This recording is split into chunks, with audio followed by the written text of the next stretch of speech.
प्रधानमंत्री मोदी ने पूरे देश में कॉमन सिविल कोड लाने का इशारा दिया। भोपाल में बोले एक घर में नहीं चलेंगे दो कानून, यूसीसी पर भड़काने वाले वोट बैंक के भूखे।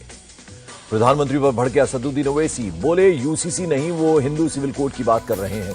भारत की विविधता को समस्या समझते हैं पीएम मोदी। 2024 से पहले देश का माहौल खराब करने की कोशिश कर रहे हैं पीएम। जमीयत उलेमाए हिंद के सेक्रेटरी नियाज फारूकी का बयान, हम शरीयत को मान रहे हैं तो इससे दूसरे को तकलीफ क्यों। यूसीसी पर बोले सपा सांसद एसटी हसन।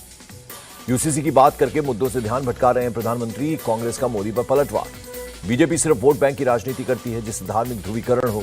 जेडीयू नेता केसी त्यागी का बयान, डीएमके की बीजेपी से मांग, पहले हिंदू धर्म में हो लागू यूनिफॉर्म सिविल कोड, दलितों को मंदिर में पूजा करने की मिले इजाजत। छत्तीसगढ़ के सीएम भूपेश बघेल ने उठाए सवाल, बोले सिर्फ हिंदू मुसलमान की बात नहीं, आदिवासियों के नियम भी अलग। यूसीसी लागू हुआ तो आदिवासियों का क्या होगा। एआईएमपीएलबी सदस्य आरिफ मसूद का बयान, देश के सभी वर्गों को संविधान पर भरोसा, वो इसे बदलने नहीं देंगे।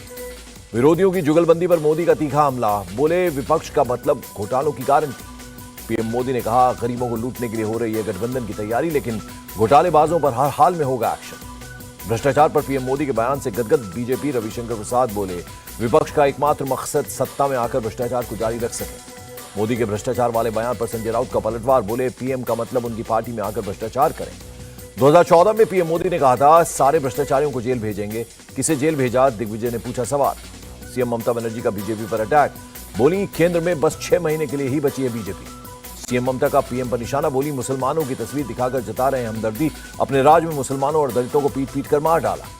केंद्रीय मंत्री भूपेश यादव का सीएम ममता पर अटैक, कहा जो लोग भ्रष्टाचार में डूबे उनके खिलाफ बीजेपी मजबूती से लड़ रही है। बंगाल पंचायत चुनाव में हिंसा जारी, कूच बिहार के दिनाटा में भिड़े टीएमसी और बीजेपी कार्यकर्ता, हिंसा में एक की मौत, 5 लोग घायल। मुंबई में महाराष्ट्र कांग्रेस प्रदेश कमेटी की बैठक, लोकसभा चुनाव को लेकर बनी स्ट्रेटेजी।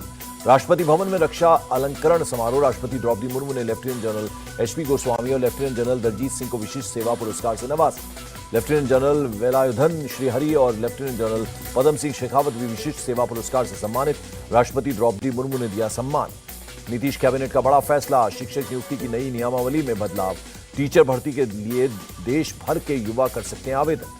सीएम अरविंद केजरीवाल के घर की मरम्मत में खर्च का मामला, स्पेशल ऑडिट करेगा कैग, गृह मंत्रालय ने जारी किया आदेश। केजरीवाल के बंगले में कैग ऑडिट पर बोली आप, कहा 2024 में होने वाली हार से हताश बीजेपी, इसीलिए जांच एजेंसियों का दुरुपयोग कर रही है। उद्धव ठाकरे और संजय राउत को मुंबई की शिवड़ी कोर्ट का समन, राहुल शेवाले मानहानि केस में 14 जुलाई को पेश होने के लिए कहा। महिला रेसलर यौन शोषण मामला, बृजभूषण की चार्जशीट पर संज्ञान लेने को लेकर 1 जुलाई को होगी सुनवाई। मणिपुर के इम्फाल में सेना की कामयाबी, बड़े पैमाने पर हथियार किए गए जब्त। 29 जून को बकरीद को लेकर बिहार सरकार का फैसला, 28 जून को ही सरकारी कर्मचारियों को मिलेगा वेतन।